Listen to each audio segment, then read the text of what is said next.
Добрый вечер. Вы смотрите «Якутия Лайв». С вами Ирина Ефимова. Якутия оживает после долгой зимы. За окном уже зеленый пейзаж, началась навигация, открылась переправа. Строительный сезон набирает обороты, жизнь кипит. А за такой небольшой промежуток времени, короткое якутское лето, нужно многое успеть. О планах на ближайшее время, а также об успехах борьбы с санкциями, с давлением санкций на страну и регион мы поговорим сегодня с моим гостем, первым заместителем председателя правительства Якутии Кириллом Бычковым. Добрый вечер, Кирилл Евгеньевич. Добрый вечер. Давайте начнем с одной из последних радостных новостей. Мы уже рассказывали в других программах с открытия кардиодиспансера в Якутске. Давайте подытожим, как шло строительство. Вы же его курировали с самого начала, тем более, что этот объект начал строиться, потом пандемия, потом санкции, но несмотря на это, вроде бы все ввели в срок. В общем, пережил все тревожные этапы этот объект, но на самом деле, к чести наших строителей и многочисленных специалистов, которые были заняты при его возведении, напомню, что этот объект уникальный. Никогда в республике таких объектов ранее мы не строили. Соответственно, те, кто его строил, делали это впервые. И на самом деле этот опыт потрясающий. Он показал, что слаженная работа многих служб, многих органов власти и в целом нашей строительной индустрии позволила сдать этот объект даже быстрее, чем по первоначальному плану строительства. Мы планировали строить его 40 месяцев. Построили за 32, четко уложились в графики, которые мы потом уже поставили себе как задача. Начав строить в 2019 году, мы заложили свое в августе 2019 года. В первом квартале 2022 года он уже был введен в эксплуатацию. Поэтому, конечно, это один из самых знаковых объектов не только медицины, но и в целом социального строительства в нашей республике.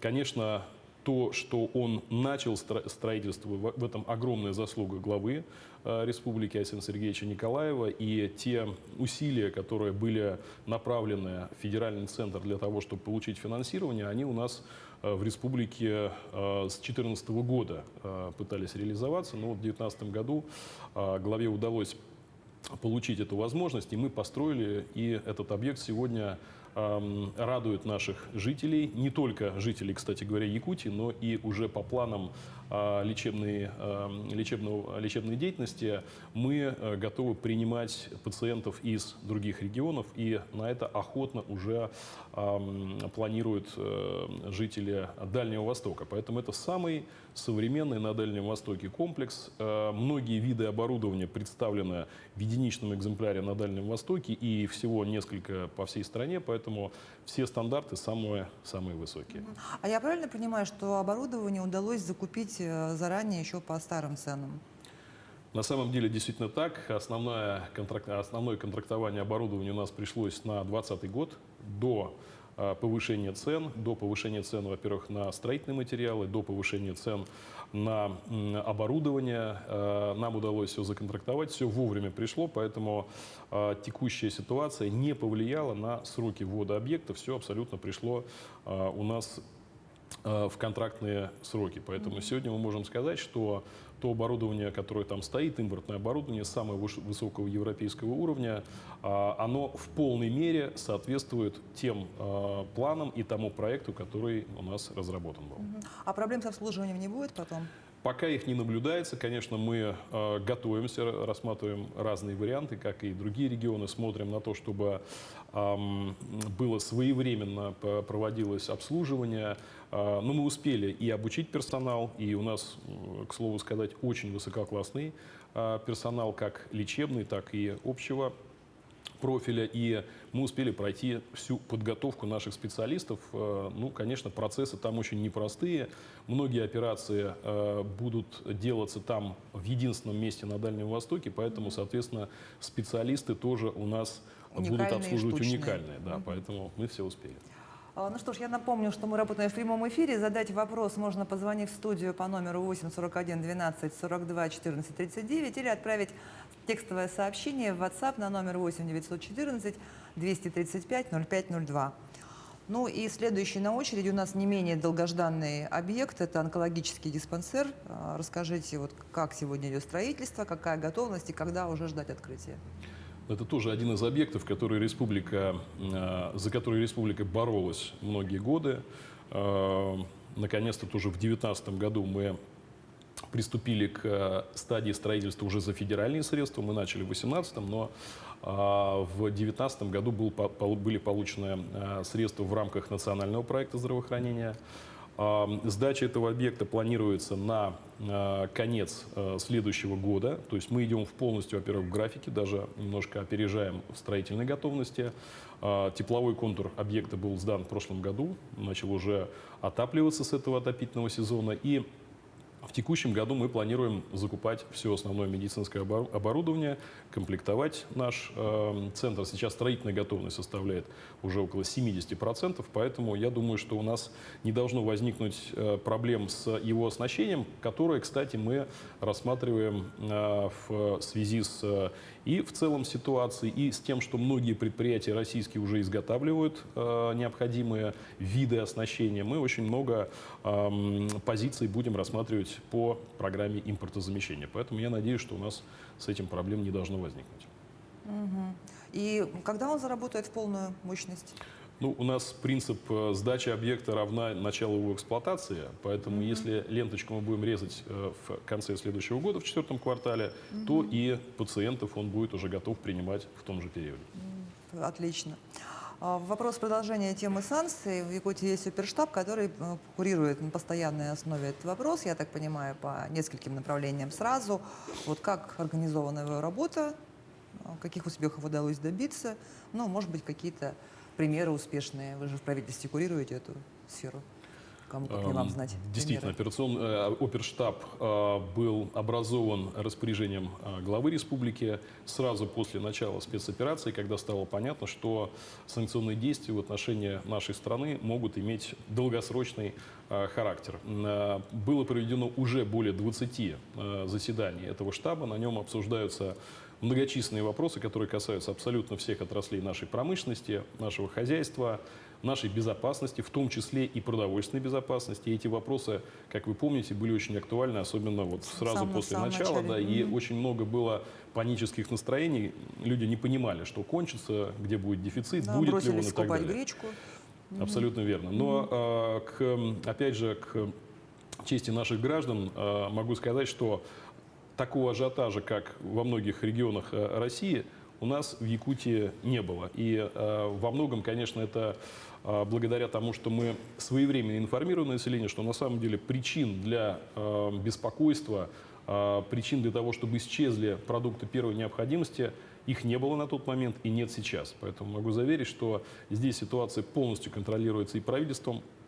Глава республики поставил очень четкие задачи для того, чтобы мы мониторили эти процессы и в будущем. Поэтому действия оперативного штаба, его ежедневная работа, она направлена на то, чтобы жизнь наших граждан и в целом экономическую ситуацию поддерживать на уровне до начала вот этих вот негативных внешних влияний. Могу сказать, что уже очень много было принято, сделано для нашей экономики. Около 95 мер было принято. Вес этих мер в денежном эквиваленте более 15 миллиардов рублей. Это только наши меры республиканские, региональные. Кроме этого, мы, конечно, запросили и достаточно большое количество федеральных. Но Якутия находится на одном из первых мест по количеству введенных мер поддержки своей экономики. Поэтому я уверяю, здесь мы сейчас находимся в очень стабильном, хорошем состоянии, положении. Более того, нацелена на то, чтобы наша экономика в рамках импортозамещения, или, как сейчас еще второй термин, технологическая независимость, технологический суверенитет был на высоком уровне не только на Дальнем Востоке, но и в страновом отношении. Ну, какие-то примеры расскажете удачные? Удачные примеры. Ну, во-первых, конечно, мы остаемся все-таки мощной сырьевой экономикой, очень нацелены в том числе и на экспорт. Могу сказать, что страны Азиатско-Тихоокеанского региона, Китай, Индия, Вьетнам – это те наши партнеры, с которыми мы продолжаем сотрудничать. Естественно, это те дружественные страны, которые позволяют нам сохранять позитивный баланс, в том числе и экспортный. Наши Уровни добычи растут. Вы знаете, что золотодобыча у нас год от года увеличивается. Я думаю, что в текущем году мы выйдем уже на показатели близкими к 45 тоннам в год. Нефти, газодобыча также увеличивается. Отдельно скажу о том, что увеличивается производство и обогащение угля. Где-то на 25% уже по отношению к периоду прошлого года Ну, это она вот с водом увеличилась. Наглинской и так далее. Абсолютно верно. Крупные проекты, Колмар, Эльга Уголь. И при том, что цены на уголь в мире остаются очень высокими, это, конечно, создает преимущество для нас. И в том числе, конечно, это наши налоговые поступления, которые тоже увеличиваются. Поэтому, если брать первый квартал 2002 года, то он показывает положительную динамику. Если брать уже первые 2 месяца второго квартала, то мы в целом смотрим на то, что никаких спадов на сегодняшний момент у нас нету ни по промышленному производству, ни по валовому региональному продукту. Но, конечно, это не означает, что мы должны на эту ситуацию смотреть излишне оптимистично. Мы делаем расчеты и многие сценарии, которые позволяют при любом, практически при любом внешнем воздействии устойчиво сохранять свою экономику и те связи, которые уже наработаны. То есть экономика Якутии сегодня чувствует себя неплохо, Экономика да? в надежных руках. В надежных руках. Ну, а в целом промышленность, то есть тоже как бы все нормально. Несмотря на то, что вот там под санкции попала и Алроса, и персональный гендиректор. Как вот у нас и президент нашей страны говорит, и глава республики говорят, что условия нашей деятельности уже никогда не будут такие, как они были до известных событий в феврале. Поэтому просто надо понимать, что экономика другая. Она не будет хуже, она может иметь другие стратегии развития, но мы должны это понимать и действовать соразмерно этой ситуации. Я не склонен думать, что эти меры создадут какие-то непреодолимые условия, что у нас будет спад, поэтому мы должны использовать наши преимущества. В чем они заключаются? Ну, допустим, то же самое производство легкой промышленности и обрабатывающей промышленность, которую мы с вами давно уже говорим о том, что мы развиваем. Лесопереработка, например, да, ну хорошо, запретили экспорт, значит, больше будет пиломатериалов внутри республики, да. То же самое могу сказать о других видах, поэтому здесь надо искать преимущества, мы их находим. Я считаю, что для наших, кстати, местных кадров это будет даже большой плюс, то, что мы будем нацеливать на внутреннее производство и распределение продукта внутри нашей страны среди регионов. Я думаю, что это большая перспектива. Ну вот, кстати, вопрос от телезрителя. Как обстоят дела с трудовыми мигрантами и кто больше работает на стройках, местные или приезжие? Как раз вот в тему местных кадров. Очень хороший вопрос. Мы с вами помним, какая была проблема с рабочей силой во время пандемии. Да, в 2020 году, когда стало невозможным приглашение внешних специалистов по причинам эпидемиологического характера, мы столкнулись с большой проблемой дефицита рабочей силы на стройках, да, прежде всего. Ну и не только на стройках, в промышленности.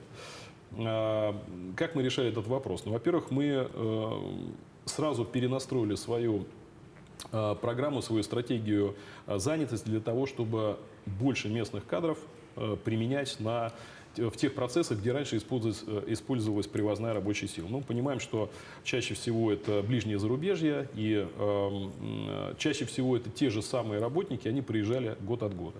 Ситуация поменялась, у нас была возможность обучить местные кадры. Сегодня доля внешних приезжих работников, она меньше, чем была до пандемии. Да? Дальше мы будем сокращать тоже это количество, менять пропорцию в пользу местных кадров. Это не только стройки, но это и промышленность, где по практике всегда использовалась привозная рабочая сила, вахтовая рабочая сила. Помните, что было тоже в 2020 году с вахтами? Поэтому это большой шанс для местного населения, для наших граждан, для того, чтобы освоить новую профессию или с большей гарантией получить рабочее место. Поэтому мы в этом направлении двигаемся. Я думаю, что постепенно эта пропорция будет меняться. Не думаю, что будут в этом году какие-то всплески или опасности. Сейчас миграция происходит свободно. Мы не видим больших сдерживающих факторов. Поэтому, во-первых, для нашего населения есть все возможные перспективы. Ну и для наших объектов в этом году мы не видим рисков дефицита рабочей силы. Вот иногда складывается ощущение, что вообще вся пандемия это была такая какая-то тренировка перед вот тем, что сейчас происходит. Ирина, это расхожее такое очень сравнение. Действительно, многие говорят о том, что нас хорошо потренировали в 2020 году. Мы, безусловно, более подготовлены к этой ситуации. Это бесспорный совершенно момент. Вопрос, как мы будем использовать наши преимущества. Да? То есть здесь другие условия и другая тактика. Поэтому мы должны просто это понимать. Ну, раз мы заговорили про кадры, может быть, расскажете в целом про занятость населения в регионе, да, какие направления востребованы больше всего? Вот все ли айтишники уехали? Ну, во-первых, для того, чтобы никто не уезжал, надо поддерживать. Да? Вот в первые дни работы штаба, кстати, о котором мы сейчас только что с вами поговорили, главой республики было принято решение о том, чтобы поддержать местную IT-промышленность. Мы около 300 миллионов рублей передали в уставной капитал венчурной компании для того, чтобы они могли сделать адресную поддержку тех предприятий, того бизнеса, который трудится у нас в IT-сфере. Я считаю, получили очень хороший эффект, потому что, смотрите, сейчас же много программного обеспечения, различных систем, они уже недоступны, импортные. И я считаю, что с точки зрения цифровой безопасности это большой плюс. Наши ребята могут это все разработать, и поддержав их, мы получим безопасную систему, которая будет труднодоступна для внешних воздействий различных. Это первая история. Вторая история – это то, что наши ребята должны получать возможность делать стартапы. Да? То есть они не должны рассматривать ни в коем случае не другие страны, но и даже другие регионы. Потому что мы все-таки даем им возможность здесь сделать тот бизнес, который они умеют и могут. Вот, поэтому здесь я думаю, что опять это одно из тех направлений, где мы активно работаем. Малый и средний бизнес тоже получил большую поддержку сразу в первые недели. Помните, какая была ставка процентная, какая была озабоченность тем, что кредитные деньги будут недоступны. Мы тут же сделали льготное кредитование для малого и среднего бизнеса. Поэтому здесь... В Алмаз-Регионбанке под 8%. Абсолютно, абсолютно. И в том числе мы поддержали наш Алмаз-Регионбанк для того, чтобы он получил в капитал средства, для того, чтобы он мог льготные кредиты выдавать и строительным компаниям, и малому и среднему бизнесу. Сергей Евгеньевич, у нас есть звонок. Алло, здравствуйте, мы вас слушаем. Здравствуйте. Задавайте ваш вопрос, вы в эфире. Скажите, пожалуйста, я купил квартиру в Якутске у застройщика Якутпромстрой. Вот объекта запланирован на первую половину 2024 года, но дом уже стоит практически готовый на 75%. Вопрос, возможен ли ввоз данного дома раньше срока? А какой Спасибо. адрес? Дежнева, мне подсказывают. Не очень хорошо было слышно. Я понял, что и вопрос заключался в том, можно ли досрочно сдать. Да. Во-первых, такие случаи, конечно, есть. По-моему, это Якутпромстрой Да, он сказал, является Якутпромстрой, застройщиком да. этого дома. Компания, в принципе, которая сейчас достаточно активно работает на рынке, в том числе работает по проблемным объектам, которые раньше были недостроены, и средства наших граждан были заморожены, не могли получить квартиры. Активно ведет достройку. Да, ответ да, может объект быть вести раньше времени, если строительные процессы технологически не нарушаются и позволяют объект вести раньше. Я думаю, что в случае жилищного строительства это даже нередкое явление. Мы, кстати говоря, в 2021 году ввели достаточно много объектов, которые мы хотели в 2022 году вводить. Мы ввели их раньше. Поэтому я надеюсь, что с вашим объектом это тоже может вполне получиться. Вообще объемы строительства жилья у нас не падают ведь тоже ввода, я так понимаю. Более того, я могу сказать, что у нас в первом квартале по сравнению с прошлым годом, по-моему, больше 35% рост введенных и построенных квадратных метров.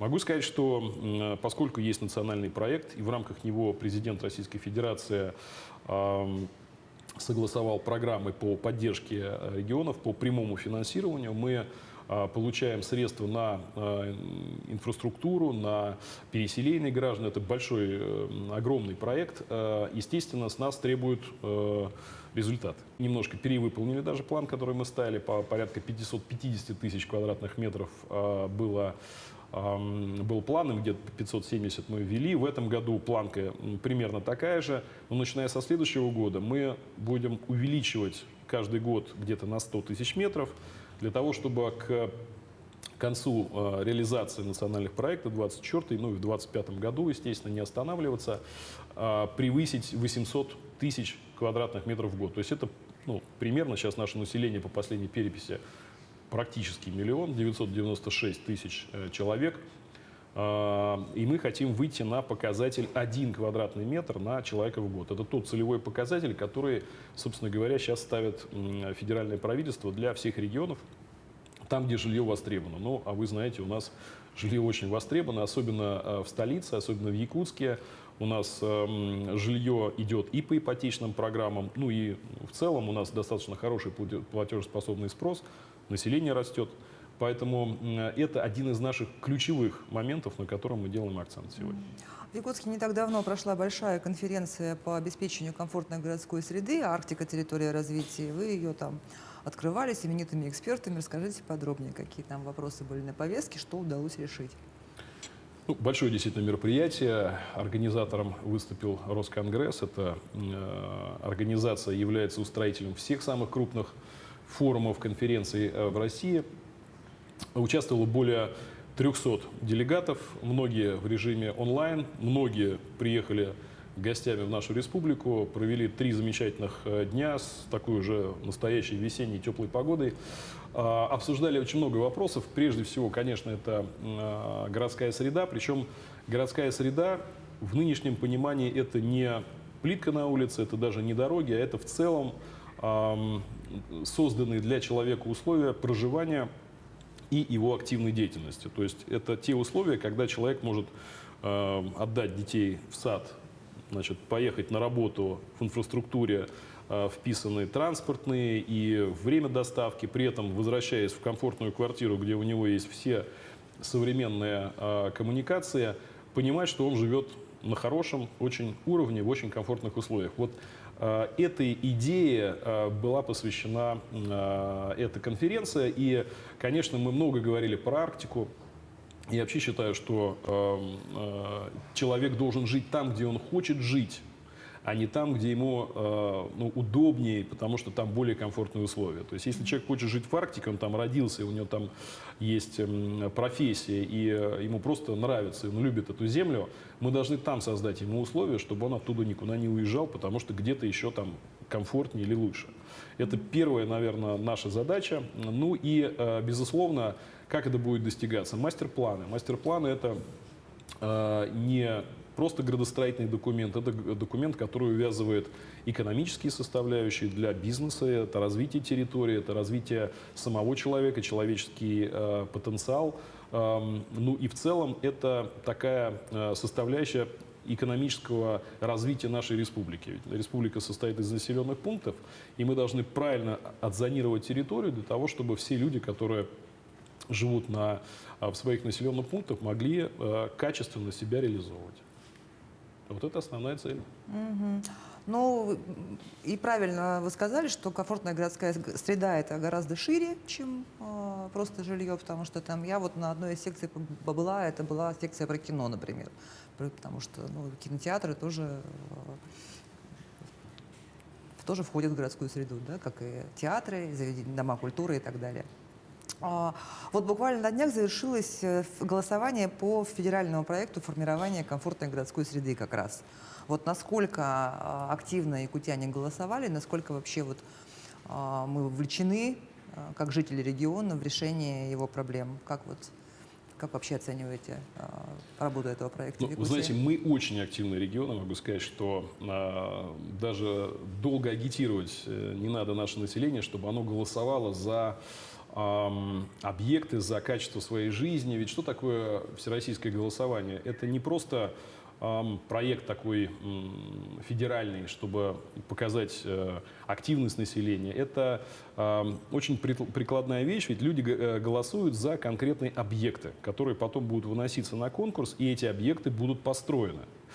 Мы видим, как уже 4-й год реализуется программа комфортной городской среды. Мы видим, какое количество территории облагорожено практически во всех наших крупных населенных пунктах, но и не только. Мы сейчас и в малых городах, и в поселениях реализуем эту программу. Это программа «1000 дворов», которая была инициирована полпредом президента Российской Федерации на Дальнем Востоке Юрием Петровичем Трутневым в рамках программы развития Дальнего Востока. Это программа, которая позволит более 140 дворов в нашей республике в этом году, в текущем, все они будут сданы в 2022 году, улучшить, полностью реконструировать, детские площадки создать, какие-то зоны отдыха. И это будет и красиво, и очень утилитарно, и полезно для жителя. То есть вот эта программа, на самом деле, она определяется самими людьми. Они выбирают, какие объекты они хотят.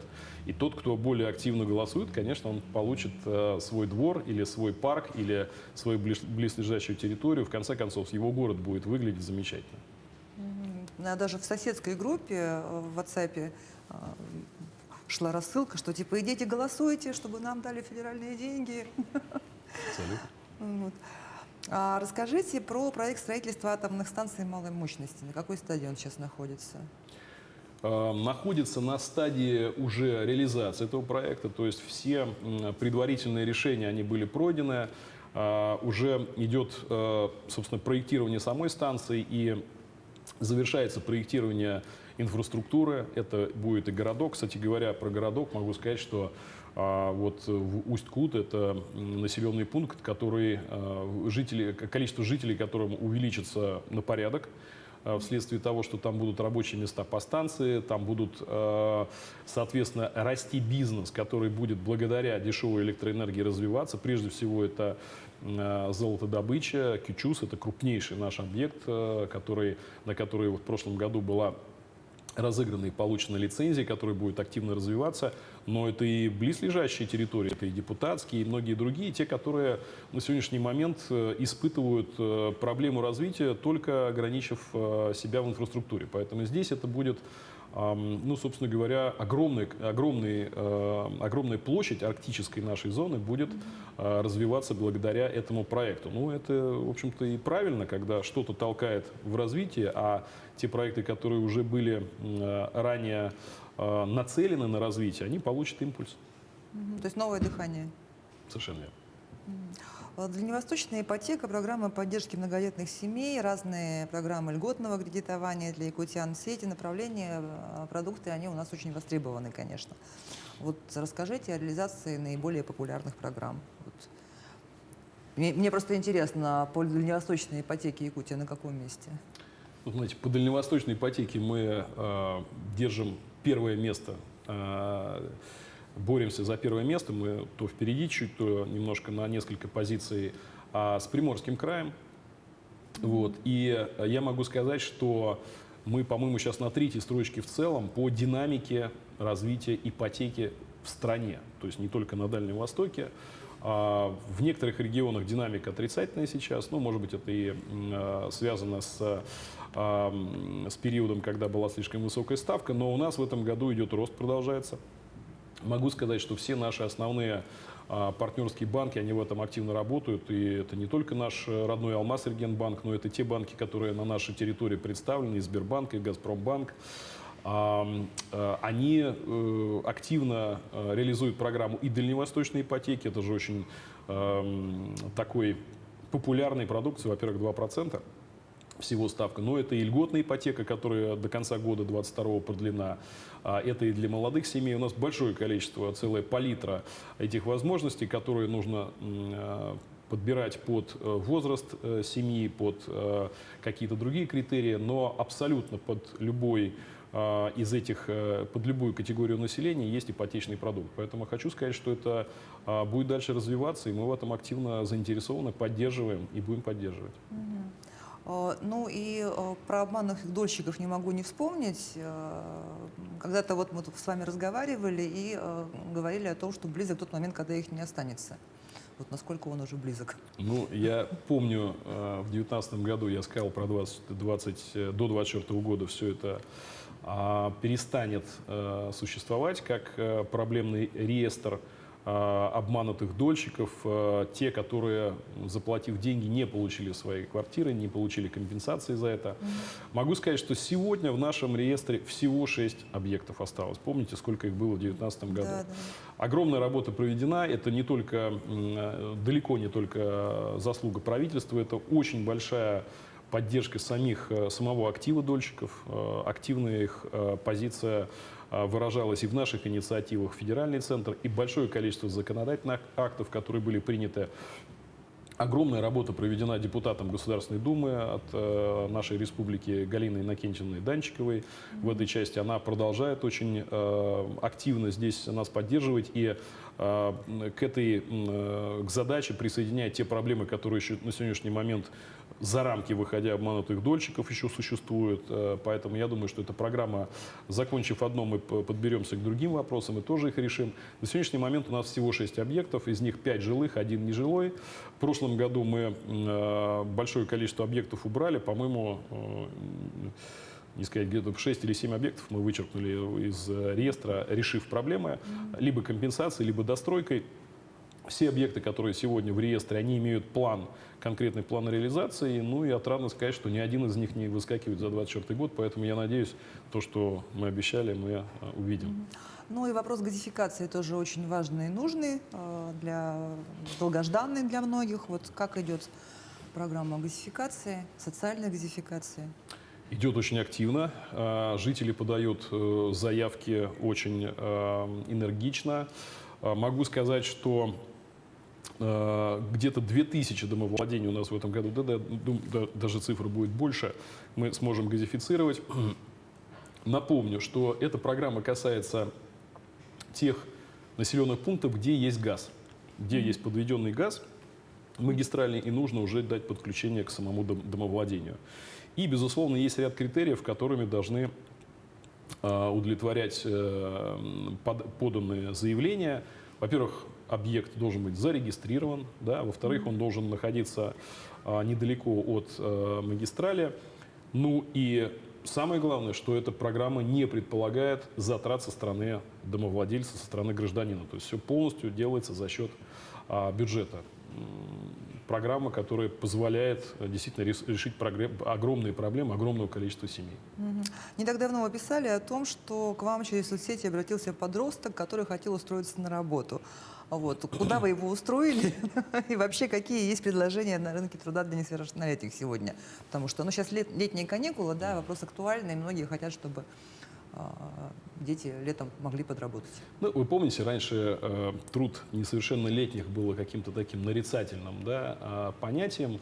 На самом деле сейчас все больше и больше молодых людей в возрасте от 14 лет хотят зарабатывать, хотят приобретать профессию в свободное время. Это касается и каникул, это касается и учебного периода за рамками учебного процесса, вечером и так далее. Здесь мы наблюдаем устойчивую динамику. Могу сказать, что на эту тему созданы, естественно, условия для того, чтобы дети могли реализовать себя. Это и работы такими интересными, помощь, например, по каким-то специальностям, где они могут потом впоследствии эту специальность получить, помощь на строительных площадках. Естественно, это не касается особо опасных, это не касается тех профессий, которые требуют навыков, исходя из вопроса безопасности, работы курьером, работы на сельскохозяйственных предприятиях. Но самое главное, что молодые люди просто могут там остаться работать после того, как они закончат обучение, пройдут либо специальное образование, либо получат уже диплом высшего. Это подготовка к взрослой жизни. Поэтому мы оцениваем это очень позитивно. Численность таких молодых людей растет. Мы поддерживаем эту программу и финансово, в том числе, каждый год все больше направляем туда для того, чтобы она развивалась самими работодателями. Ну, то есть подросткам просто в службу занятости можно обратиться? Подросткам можно обратиться в службу занятости. Договор устроен таким образом, что заключается договор с работодателем, а работодатель заключает договор со службой занятости. То есть здесь как бы такая круговая порука получается. И мы следим за тем, чтобы, ну, во-первых, молодому работнику выплачивалась зарплата не меньше минимума. Вот. Ну и во-вторых, чтобы были соблюдены все условия безопасности. Еще раз, первое для нас это безопасность, чтобы они работали там, где они могут применять себя в текущем Ну своем и статусе. последний вопрос. Готов ли у вас уже костюмный цех? Находится в финальной стадии своего пошива. В этом году у нас эсэх особый, столетие все-таки нашей республики. Пройдет он в великолепном совершенно месте в Верхневилюйском районе. Поэтому к нему готовится вся республика. Я думаю, что я далеко не исключение. Хотелось бы, конечно, чтобы запомнилось это всем. Безусловно, настроение – это самая главная одежда наша. Я всем желаю ее носить целый год, не только на эсэх. Настроение, доброта, вежливость – это те составляющие, которые помогают в наших делах жителям чувствовать себя счастливыми людьми. Ну что ж, спасибо за интересную беседу. Желаю успехов в вашей работе. На этом выпуск нашей программы подошел к концу. Меня зовут Ирина Ефимова. Смотрите «Якутия Лайв» по будням в 19:15. Расскажем, чем живет Якутия.